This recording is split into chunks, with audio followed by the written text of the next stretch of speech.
I quite like where he's at. I think it's a massive job what he's got to do. It's not going to change overnight.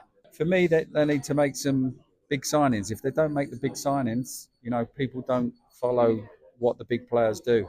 I've been saying for the last couple of years when Harry Kane and Declan Rice became available 2 years ago, if Fergie was in charge, he would have gone out and broke the bank to get one of them, both of them probably, to lead by example. There's no, yes, I know Bruno is a fantastic player, but he's not a leader as such of football men. You need to have players that lead by example, do the right things, play 100% every week, proper professionals that people look up to, that as I say, lead by example, and people follow you. That's how top football clubs work. They don't come along very often, so that's why they were 100 million. But Fergie would have broken the bank. You look over the years when he signed Gary Pallister, Roy Keane, Rio Ferdinand, Wayne Rooney. They were all top young players at the top of their game.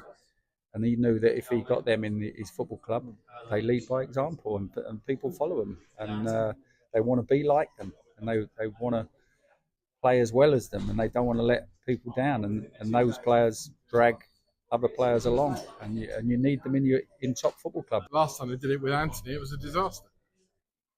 Yeah, but that's not top players, is it? If rather than buying Harry Kane for 100 million, they bought Højlund, who I think is a decent player, for 70 million.